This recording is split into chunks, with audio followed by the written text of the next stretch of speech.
첫 페이지 펴시면 고린도전서 서론이 나오죠. 분파 문제 나오고 있습니다. 여는 문제 넘어가 주시고요. 1번 보시면 전형적인 그리스 로마 도시였던 고린도라고 되어 있죠. 주전 44년, 그러니까 바울이 이 활동하기 전 거의 약 100년 전입니다. 그때 여러분들이 잘 아는 시저 있죠. 율리우스 카이사르에 의해서 폐허가 됐습니다. 여기가 이제 지금도 국제 무역 도시 중에 세계 3위예요. 엄청난 지역을 자랑합니다. 그래서 유럽과 중앙아시아를 잇는 교통의 요지입니다. 바다가 양쪽으로 있고요. 지금도 코린토스 가면은 엄청난 무역 중심지로서 돈이 많아요. 그럼 뭐가 많겠죠? 군사력이 뛰어나게 되고 지역 유지들이 많겠죠. 그러니까 우리가 한번 해볼만 하겠다라고 해서 시저한테 로마한테 대들었다가 완벽하게 박살이 납니다. 그래가지고 폐허가는 도시를 이제 율리우스 카이사르가 다시 이제 이거는 이제 노마식 도시로 완전히 폐허가 됐으니까 계획 도시로 다시 재건을 하게 되죠. 그러면서 여기에 이제 다양한 민족이 오게 돼요. 그래서 여러분들 위치를 아시겠지만 그리스가 그 지중해 거의 한복판에 있지 않습니까? 그래서 아프리카에서도 오고 저기 북유럽에서도 오고 수많은 인종들이 이 도시를 재건하려고 여기가 마치 지금의 뉴욕 같은 도시가 되는 거예요. 인종의 종합 백화점이 되는 거죠. 그래서 다양한 종교들이 다 유입이 됩니다. 아프리카 수요일 종교부터 해가지고 온갖 북유럽 어떤 수많은 종교들이 다 이 무역의 항으로 이렇게 유입이 되는 거죠. 그래서 이 아가야 지방이 어디냐면 스파르타를 중심으로 해서 지금 남그리스 지역, 코린토스가 지나면 아테네 있고요. 그 밑에가 다 아가야 지역인데 그 아가야 지역의 정치, 상업, 군사의 중심 도시로서 역할을 했다. 그래서 신흥 부호들.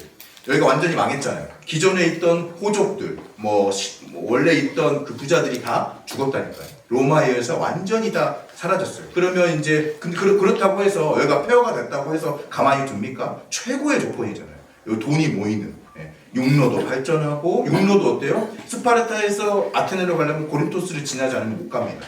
그리고 바다가 이렇게 양쪽으로 갈려져 있어서 완전히 그 실크로드의 중심이라고 할 수 있는 그런 도시이기 때문에 신흥 부자들이 이 도시를 가만히 안 놔주죠. 내가 여기를 개척해가지고 엄청나게 더 뽑아먹겠다 하면서 신흥 부자들이 출현하게 되고 활발한 그래서 계층 간의 이동이 일어나게 되는 것이죠. 그래서 상인들이 이때도 대접을 못 받았는데 상인들이 이제 큰 돈을 바탕으로 이 시장을 개척하고 그 돈을 개척한 명성과 명예를 바탕으로 자기가 귀족의 자리까지 탐하는 그런 지금 엄청나게 과도기적인 상태에 바울이 고린도로 오게 된 거예요. 그래서 전형적인 명예와 수치 문화가 여기에 담아지는 거죠. 그래서 경쟁을 통해서 자기 자랑을 추구하는 사회. 여러분들이 고린도를 지금 코린티우스를 성지순례를 가보시면 경기장이 크게 하나 있어요. 경기장이. 그리고 그 앞에 에라스도라는 비문이 하나 세워져 있습니다. 어디서 많이 들어보셨죠? 에라스도. 에라스도가 로마서 16장에 나옵니다.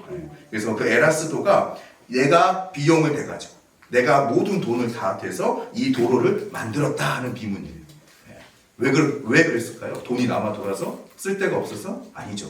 내가 이 도로를 만들었으니까 그만큼 나를 존경해. 내가 이 지역의 유지야. 내가 이 지역의 어른이니까 돈 내가지고 도로 만들었으니까 너네 공짜로 쓰잖아. 그러니까 나를 존경해. 내가 명예야. 이게 내 명예야. 라고 하는 거예요.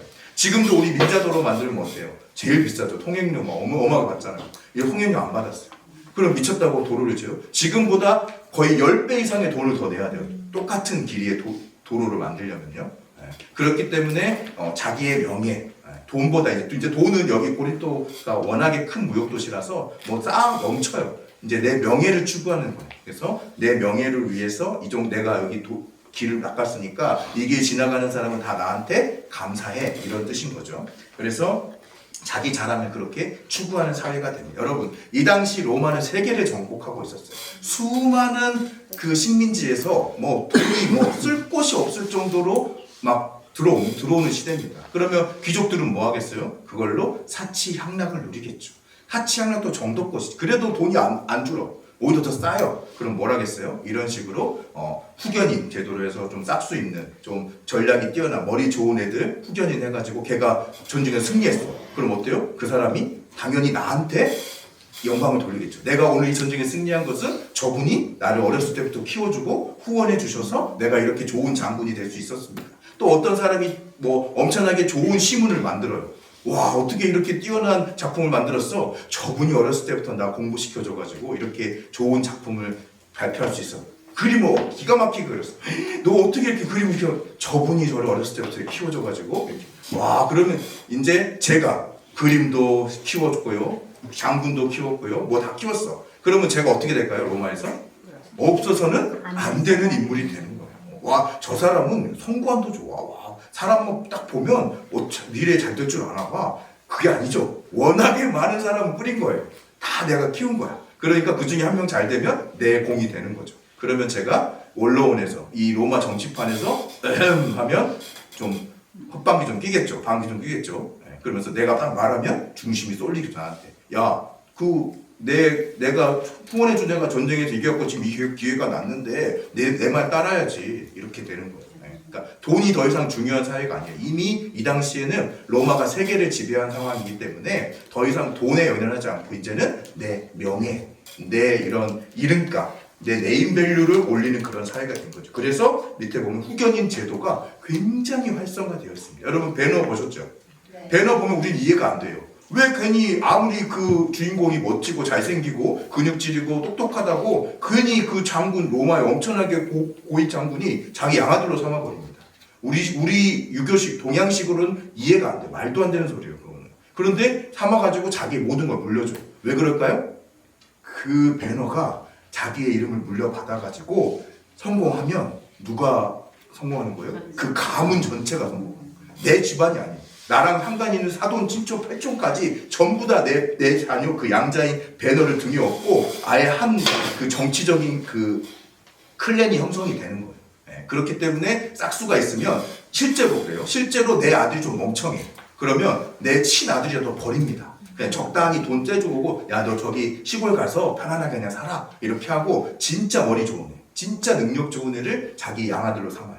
그래가지고 양자로 삼고 그 사람은 진짜 다 물려줍니다. 모든 권력과 돈과 명예. 그래야 내 친아들도 그 양아들이 주는 떡고물을 먹고 평안하게 사니까. 진짜로 그렇게 합니다. 우리 동양권에서는 이해가 안 돼. 우리 동양권은 아무리 부족하고 멍청해도 우리 아들한테 어쨌든 내 핏줄한테 다 물려주는 그런 문화권인데 이 서양은 그런 게 아니에요. 어떻게든 성공하고 짓밟고 남 위에 올라서야 되는 문화이기 때문에 그렇게 하는 문화가 있는 것이죠. 이게 왜 중요하냐? 여러분 신약 성경 읽을 때 그런 개념들 있죠. 하나님이 우리를 양자 삼아주셔요.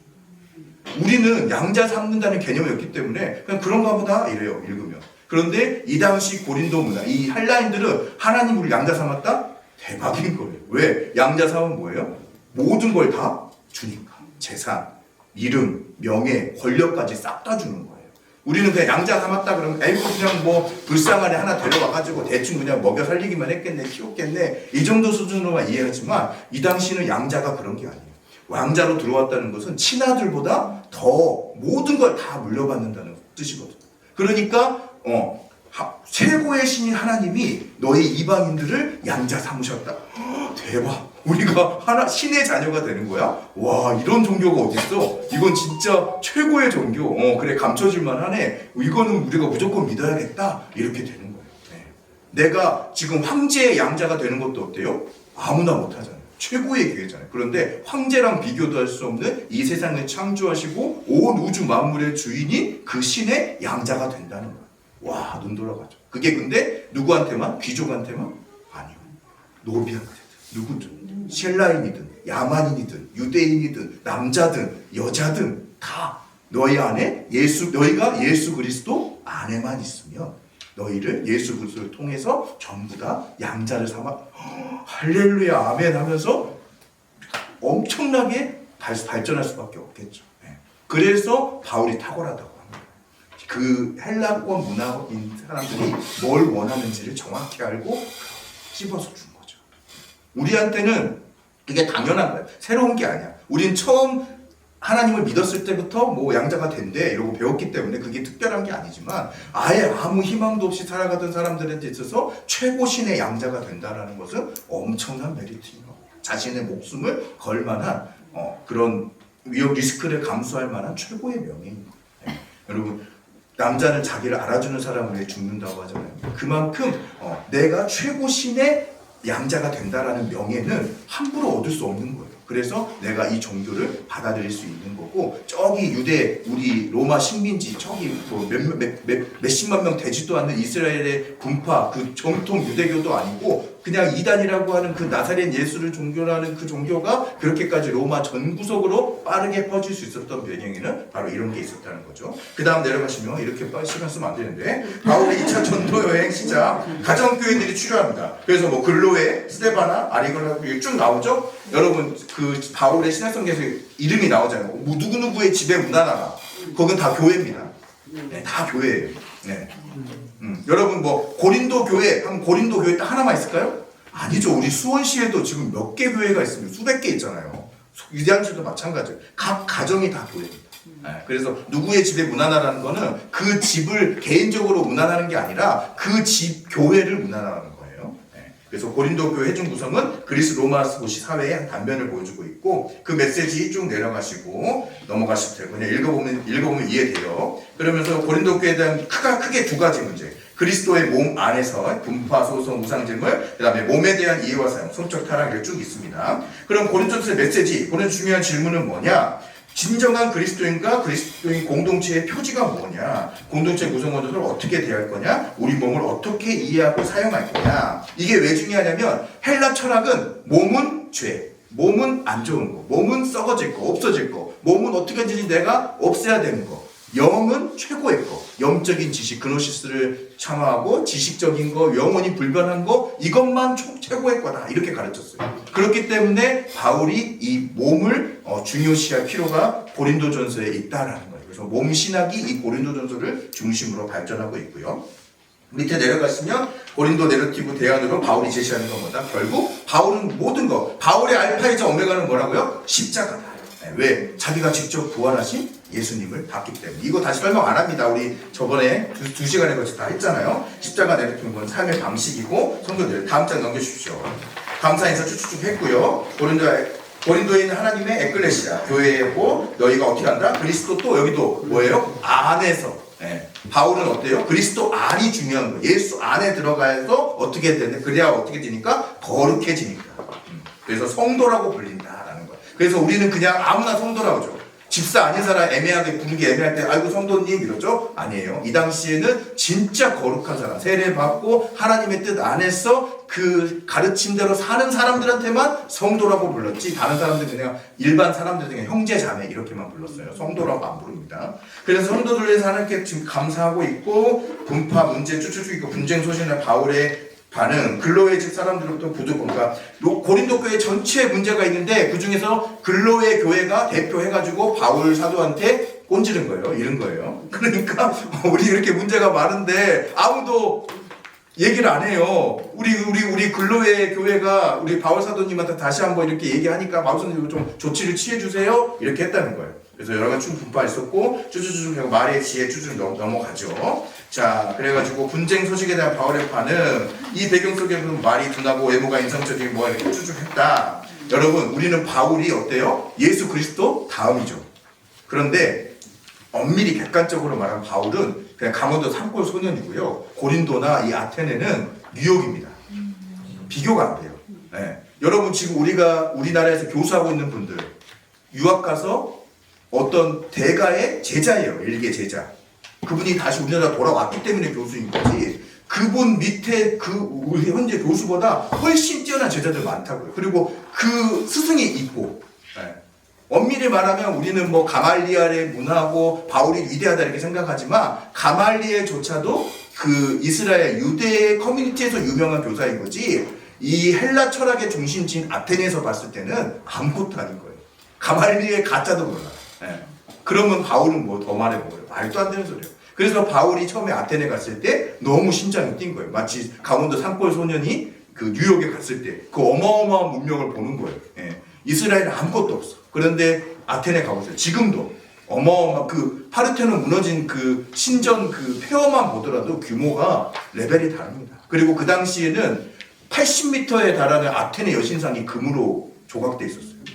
그 유대 시골 창골짜기에 있던 그 바울이 아테네 가가지고 그거 보면 그냥 압도당해요. 아무것도 아니라는 거예요. 그래서 아레오바고에 가가지고 바울이 처음에 심장이 뛰죠. 아, 이렇게 어마어마한 문화를 갖고 있는 이 도시에서 내가 선교만 하면 이제 끝난다. 모든 완전히 다 퍼질 거다. 이렇게 해가지고 아레오바가 가가지고 토론을 하죠. 그러면 바울은 왜 자신 있었을까요? 자기 학식이 뛰어나서? 아니요. 바울도 알아. 이렇게 내가 진짜 문문할 개구리였구나. 내 지식 학식은 진짜 여기 여기 정말 이 철학자들이 모인 메카, 철학자들의 메카라고 하는 이 아테네에서는 정말 말도 안 되겠구나. 아마 바울이 예수님을 안 만났으면 바울은 그냥 깨갱하고 가만히 있었어요. 근데 바울은 누굴 만났습니까? 부활하신 예수님을 만났어요. 부활하신 예수님이 뭐니까? 진리예요. 헬라 철학자들이 가장 찾고 탐구하고 알고 싶어하는 진리란 말이에요. 그러면 어때요? 종교적 신념이 꽉 차 있으니까 그 진리를 내가 풀어내기만 하면 이제 그 모든 헬라 철학자들이 나를 우러러보고 둘째 치고 예수님을 믿겠지, 전도가 되겠지 하고 했죠. 결과는 어때요? 개박살난 거죠. 네 뭔데? 그런 것도 있었어? 그래 그거 내가 참고는 해줄게. 어디 시골 어디 듣도 보도 못한 너는 이제 그만 내려가 이렇게 되는 거예요. 바울이 멘붕이 온 거죠. 아니 진리를 내가 알렸는데 어떻게 이럴 수가 있지? 이건 말도 안 돼. 이러면서 바울이 이제 완전히 그 선교 전략을 바꿉니다. 아무리 말의 지혜를 하고 진리를 내가 말해봤자 저들은 그냥 그걸 하나의 유희거리, 하나의 사상으로밖에 보지 않는구나. 워낙에 그 사람들은 뭐예요? 밥 먹고 맨날 그것만 하는 거예요. 진리가 어떻고 네 철학은 이렇고 이건 약점이고. 그러니까 아무리 해도 안 되는 거죠. 그러니까 바울이 뭐라 그래요? 내가 오직 이제 말의 지혜 다 내버려버리고 그리스도의 피만, 예수 그리스도의 그 보혈의 진리만 전파하고 받아들이면 좋고 안 받아들이면 난 다 간다. 니네한테 시간 낭비할 필요 없어. 시간 낭비할 지금 내가 시간이 없다. 이러면서 그냥 쭉쭉쭉 다니면서 다니는 거죠. 그래서 그렇게 쭉 나오는 거고, 그래서 바울은 어때요? 그 고린도 교회 성도들이 봤을 때 외모도 주례야. 이 당시 여러분 그리스 헬라 문화권에서는 외모가 곧 신의 축복입니다. 잘생긴 사람이 말하면 그건 신의 뜻이기 때문에 다 들어줘요. 그래서 소크라테스가 대머리도 벗겨지고 못생겼어. 처음에는 관심을 못 받았어요. 근데 그 소크라테스의 제자이자 동성애 애인이었던 알키비아데스라고 그 인물이 있는데 그리스에서 잘생겼다고 평가받는 세 사람 중에 한 명이 좀 잘생겼어요. 걔가 이제 우리 스승님 뛰어나다. 우리 스승님 좀 바라봐줘라. 라고 하니까 그때부터 관심을 가지고 소크라테스가 큰 스승이 됐지. 알키비아데스는 소크라테스는 아무것도 없습니다. 그냥 기록에도 안 남았습니다. 못생겼습니다. 못생긴 사람이 하는 말은 공신력이 없어요. 왜? 아니 진짜요. 우리 지금 묻지만 사람들은 아름다운 미를 그때 추구했거든요. 그래서 그 그리스 신화의 모든 신들은 다 아름다워. 그래서 아프로디테가 우리는 그냥 미의 신 이렇게 말고 있는데 엄청난 능력을 많이 가지고 아프로디테 전투를 뛰어나요. 그래서 지금도 여러분 아주 이쁘고 예쁜 여자 꼬마 아이가 이렇게 하면 어때요? 귀엽죠. 그런데 못생긴 애가 막 괴물 같은 애가 막 슈렉 같은 애가 하면 어때요? 때려버리고 싶어요. 진짜 여러분 여러분 다 고상하셔서 안 그렇다 하지만 일반적으로 그렇단 말이에요. 그만큼 사람은 눈에 보이는 게 약간 여러분 요즘 이제 AI 시대잖아요. 안드로이드 이쁘게 정말 너무 아름다운 그 꼬마 인형 꼬마처럼 해가지고 한 5살? 그래가지고 막 그 안드로이드 해가지고 애교 이렇게 시스템 입력하면 진짜 내 딸처럼 키우고 싶다는 사람 많아요. 말도 잘 듣고 애교. 근데 걔 스킨 다 벗겨놓은 거예요. 기계예요. 흉물스러워. 그거 보면 이렇게 된단 말이에요. 사람이 눈에 보이는 게 그렇게 중요하단 말이에요. 근데 바울은 어때요? 그냥 대머리까지는 60대 할아버지. 그리고 어때요? 학식도 아테네의 그 어마어마한 철학자들에 비하면 듣보잡인 거예요. 아무것도 아닌 거예요. 걔는 지금으로 말하면 대학도 안 나오네요. 바울은 엄밀히 말하면. 아테네엔 지금 이미 박사, 석박사, 해외 유학까지 갔다 온 석박사들로 수천 명이 남아도는데 바울은 엄밀히 말하면 그냥 대학도 안 나온 사람이에요. 홈스쿨링도 진짜 말 그대로.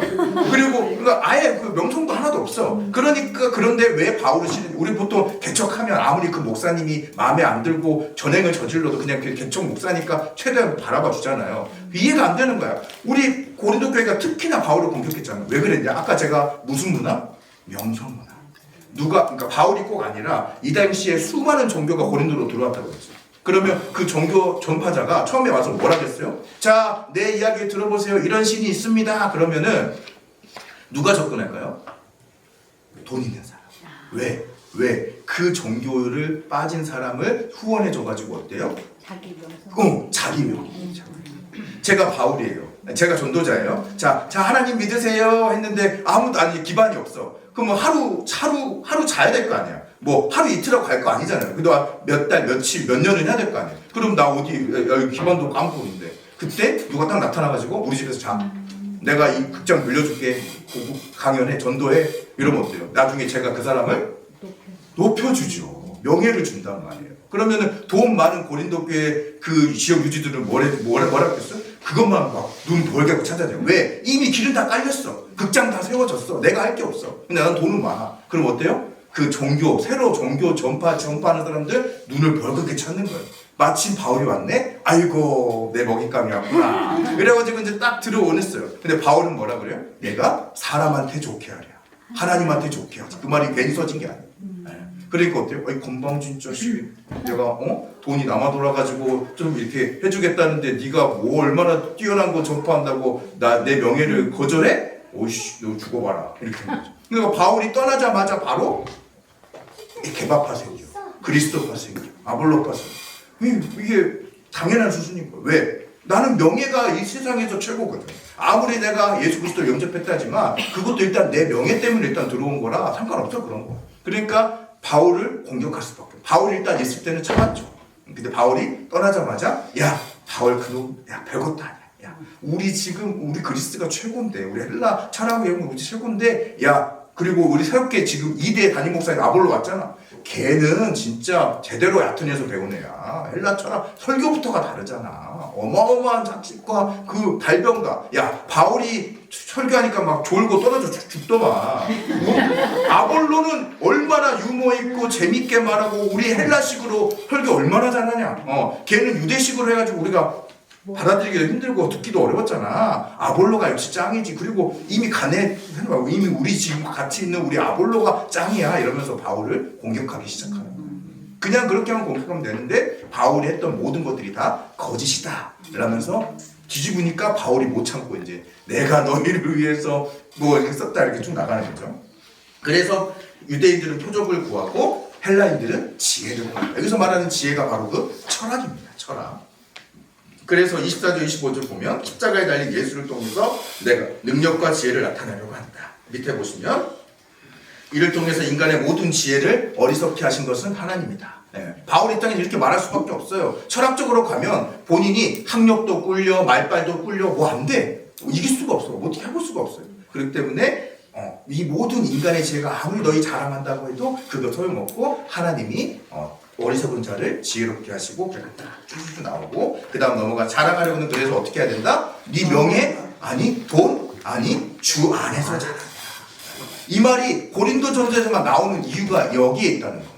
다른 데는 안 나옵니다. 그래서 성령의 능력에만 의지하고 세상의 지혜와 성령의 지혜. 그러니까 이런 배경들을 알고 고린도전서를 읽으면 그냥 옛날 이야기 나랑 상관없는 얘기가 듣다가 이제 내가 알고 이래서 이 말씀이 여기 쓰였구나 하고 더 깊게 이해할 수 있는 것이죠. 넘어가시고 세상의 지혜와 성령의 지혜가 프리마코스 콘셉트 쭉 있는데 읽어보시면 아실 거고요. 그래서 나는 교회를 위해 보낸받은 하나님의 일꾼인 것이다. 교회를 위해 보낸받은 하나님의 일꾼으로서 밭을 누가 씨는 누가 뿌리고 지금 누가 덮고 이렇게 쭉 있고 그냥 읽어보시면 알고요. 그래서 여기서 바울이 이건 겸손한 척하는 게 아닙니다. 진짜 가치니 그렇기 때문에 나는 그냥 씨만 뿌린 거고 밭을 경작하는 것은 누구다 결국? 하나님이다. 그러니까 누굴 봐야 된다? 하나님을 봐야 된다는 거예요. 왜 나를 보고 내가 전하는 이 복음까지도 폄하하냐? 그건 아니다.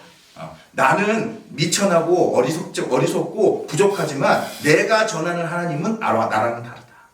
나는 그냥 씨만 뿌릴 뿐이지 이 복음은 온전한 거고 진리고 그것은 하나님의 영역이기 때문에 내가 그래 니네들 마음에 안 들 수 있어. 그래 내가 말 부족할 수 있어. 설교 못할 수 있어. 그런데 그렇다고 해서 내가 전하는 이게 진리가 아닌 건 아니야. 하나님이 온전히 하시는 거니까 하나님만 바라봐라라는 것이죠. 그래서 18절 20절 보면 하나님의 지혜와 세상의 지혜를 구분하고 있는 거예요.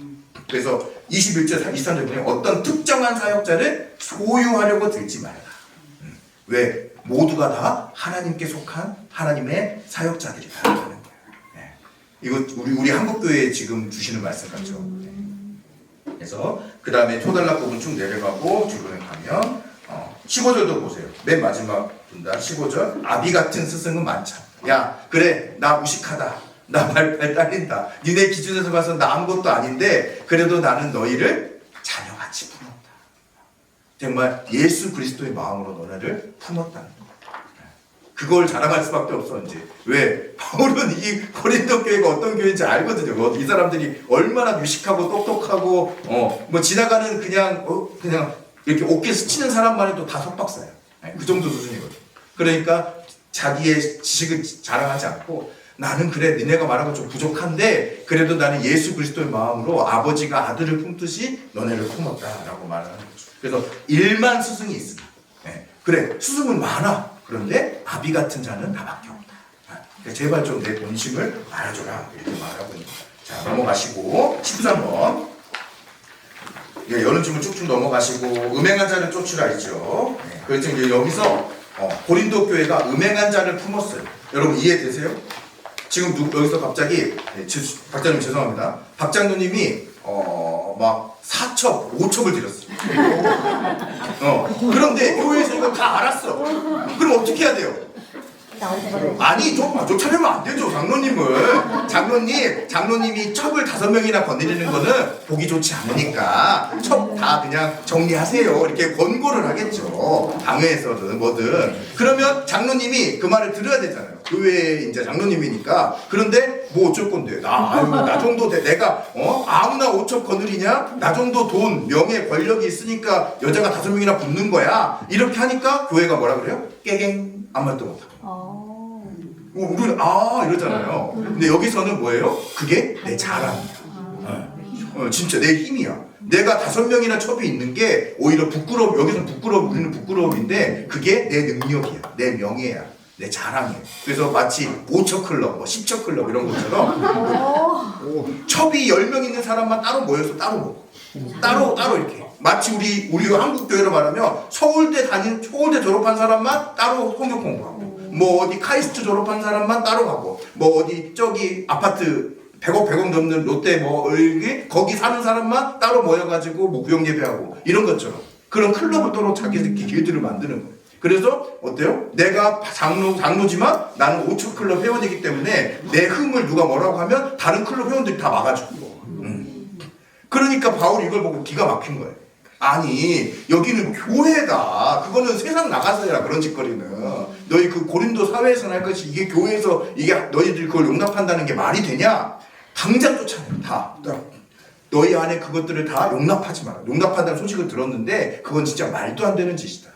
너희들은 그렇게 하면 안 된다. 그러면서 세상 법정에 고소하는 일이 나오는 거예요. 어떤 일이 나왔냐? 이제 노비들이 나도 주 안에서 하나님의 자녀, 너도 주인도 주 안에서 하나님의 자녀. 그래가지고 이제 같이 신앙생활 할 거 아니에요. 그러면 이제 하다 보면은 뭐 이런저런 얘기도 하고 하면은 이 노비가 이제 주인의 마음에 안 들 때가 있죠. 그러니까 이 노비가, 그러니까 주인이 이제 노비를 죽여버릴 수 없잖아. 이 신앙이 있고 사람 보는 눈이 있으니까. 그러니까 세상에 있다가 고발해버려. 이게 아니 건방진 노비 새끼가 이렇게 해가지고 나한테 대들었다. 이거 말이 되냐? 교회에서는 못하니까. 왜 교회에서는 아니 같은 형제 주면 되고 어떻습니까? 이렇게 해버리니까 고발을 해버린 거예요. 재단법정. 로마에서는 어때요? 여러분 로망스 이러면서 되게 환상을 갖고 있는데 되게 폭력적이고 잔인한 나라입니다. 특히나 그 로마 귀족들한테나 꿈 같은 나라지 그 정복을 당한 피지배 민족이나 노비한테는 아주 지옥 같은 나라. 노비한테 좋은 법률이 하나도 없어요. 그래서 주인이 고발했다? 걔 인생은 끝나? 그냥 죽는 거예요. 거의 100명 고발하면 99명은 사형. 사형이. 그렇게 죽여버려요. 그러니까 노비들이 덜덜덜덜 교회 안에서도 덜덜덜덜 떨 수밖에 없는 거예요. 주 안에 우린 하나 이렇게 해놓고는 내가 조금만 이렇게 뭐라고 하면 주인이 세상 법정에 고발하고 날 죽여버리네. 예 가만히 있겠습니다. 그러니까 성만찬도 어떻게 해요? 어디 감히 노비 새끼가 저리 가. 우리끼리 먹을 거야. 이렇게 된 거죠. 그러니까 고린도전서에 그 성만찬을 같이 하라. 기다려라. 함께 먹어라. 그렇게 하지 않을 거면 그냥 네 집에서 먹고 와라. 이게 성만찬이 네 배부르게 하는 거냐? 그거 아니다. 네가 그렇게 노비를 괄시하고 억압하고 니네들끼리 부자들끼리 막 모여가지고 먹는다? 말도 안 되는 짓이다. 그거는 오히려 그리스도의 몸을 욕되게 하는 짓이다. 이렇게 하면서 말하는 거죠. 그런데 이 고린도 교회 지금 이 지방 도시가 어떤 도시라 했어요? 이제 막 신흥 귀족들이 발화한다고 했죠. 기존에 있던 귀족들은 다 죽어버렸단 말이에요. 로마에 의해서. 그러면 여러분 우리 다 쌍놈이었어. 우리 다 노비야. 그러다가 돈 좀 많아가지고 서로 이제 막 서로 높아지려고 하고 있어. 그런데 권사님이 마음에 안 드는데 내가 권사님 마음에 안 드는데 나보다 높아. 그런데 권사님이 노비랑 같이 먹고 있어. 그럼 저는 어떻게 하겠어요? 기회다.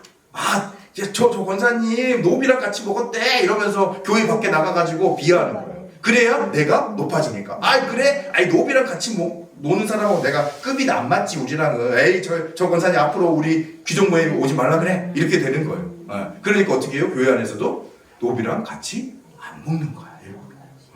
우리 귀족들 우리 귀족들만 합시다. 원래 하던 대로 합시다. 그러니까 바울이 그걸 대해서 안 된다. 너희들이 백날 천날 전도해봐라. 노비와 주인이 함께 먹는 걸 믿지 않은 사람들이 보는 것만큼 큰 충격이 없고 그것만한 전도가 없다. 그거야말로 예수 그리스도가 성만찬을 제정한 최고의 이유인 거다. 주 안에 우린 하나. 그렇죠. 지금 우리는 그냥 빵 이렇게 집어먹고 이렇게 잔 이렇게 마시니까 다 하나 같이 할 수 있는 거예요. 만약에 식사로 해버린다.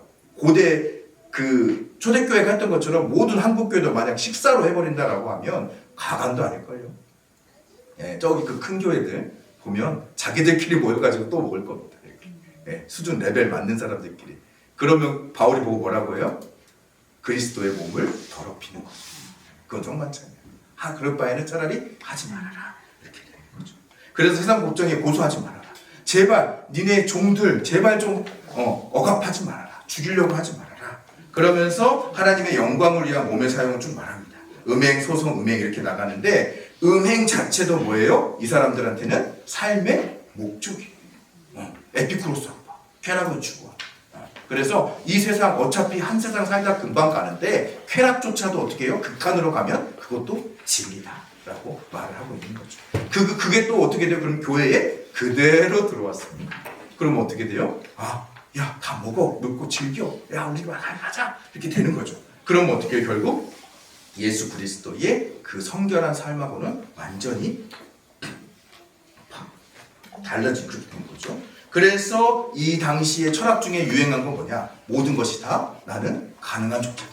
나는 그 영적인 하늘의 지시를 받았기 때문에 다른 부족한 애들, 노비들, 지식이 부족한 애들이나 안 먹고 가리고 이러는 거지. 나는 완전히 자유한 존재고 영적인 하늘의 그노시스를 받았기 때문에 내가 못할 건 없다. 난 다 할 수 있다. 이게 이제 철학자들의 생각이었던 거죠.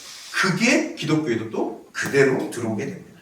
그러니까 어때요? 너 제우스한테 바쳤던 음식 나는 거리낌 없이 먹을 수 있어. 다 상관없어. 나는 제우스한테 가서 절도할 수 있고 다 할 때.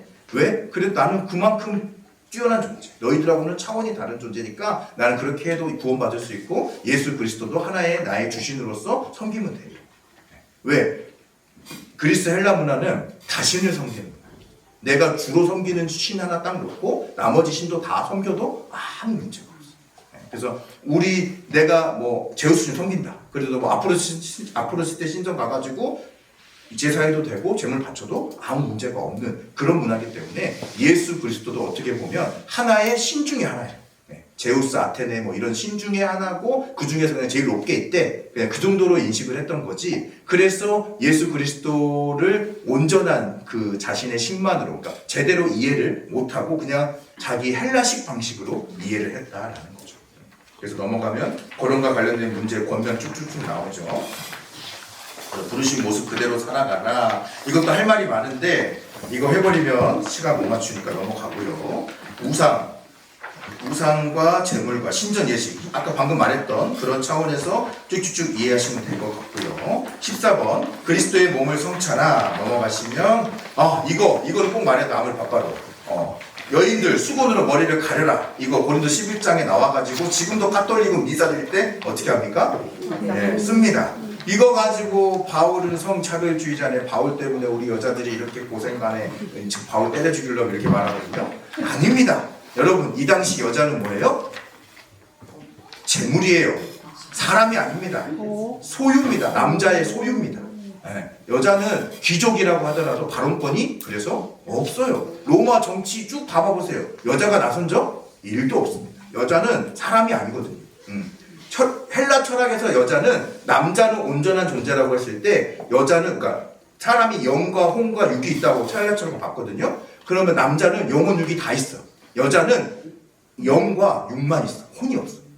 혼이 없는 존재예요, 여자는. 그래서 제대로 된 사고도 할 수 없고 제대로 같은 인간이 아니야. 레벨이 낮아.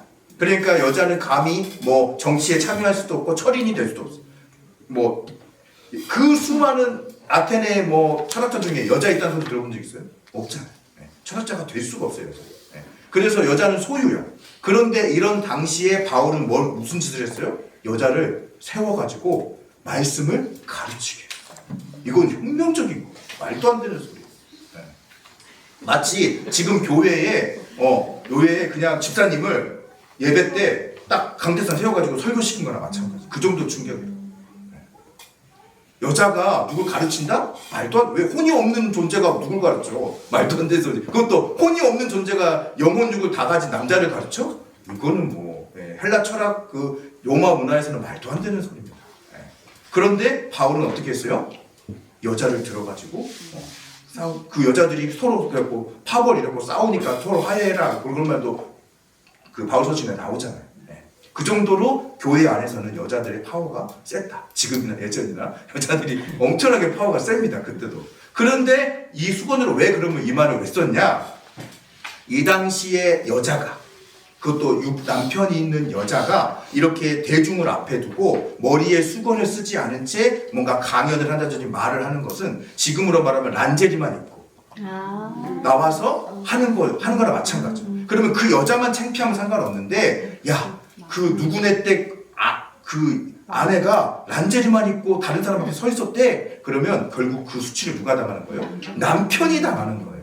그러니까 이 명예에 죽고 명예에 사는 이 고린도에서 내 아내가 좀 예수 하나 믿는다고 하더니 내 명예를 높이기는 실추시키.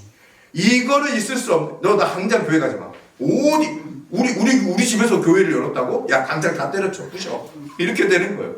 그러니까 바울이 그러지 말고 문화를 최소한 좀 존중해줘. 니네가 가르치는 것까지 안 막을 테니까 가르치려면 제발 좀 단정하게 다른 사람이 흉 안 보게 손가락질 안 하게 수건을 쓰고 해라 이런 거지. 여자를 비하하고 여자가 남자보다 하등하다고 생각해가지고 수건을 써라 이런 말이 아니에요. 이 당시엔 여자는 사람도 아니었기 때문에 그냥 최소한의 여자를 오히려 보호하는 장치로서 이렇게 했던 거지. 그래서 우리가 제대로 알고 바울을 까야 된다. 그래서 모임시 여자들은 수건으로 가리고 주의 만찬에 대한 고민 아까 제가 다 말했으니까 넘어갈게요. 그러면서 이 고린도 교회가 이렇게 말썽이 많았는데 그래서 하나님이 불쌍히 여기서 그런지 은사가 어마어마했습니다. 고린도 교회 성도 가령 100명이라고 하면 90명이 다 은사를 가지고 있을 정도였어요. 그래서 심지어 고린도 교회 그 남겨 있는 석판의 기록에 보면은 어떤 사람이 발언을 했는데 그 사람이 방언을 하지 못하니까 다 무시했다 이렇게까지도 말할 정도였어요. 은사가 없는 사람이 없을 정도였어요. 그만큼 은사가 막 넘쳐나는 시대. 여러분 그럼 어떻게 요즘도 내가 막 치유의 은사가 있어. 그런데 우리 담임목사 마음에 안 들어. 그럼 어떻게 하죠? 내가 조금씩 내 사람을 만들죠. 야, 너 나한테 치료받고 싶어? 그러면은 담임목사님 앞으로 뭐 집회할 때 가지 마? 이렇게 되는 거예요. 그럼 내가 너 치료해 줄게? 이렇게 돼요. 이때도 뭐 고린도 교회가 방언 은사만 있었겠어요? 치유하는 은사, 가르치는 은사도 있어요.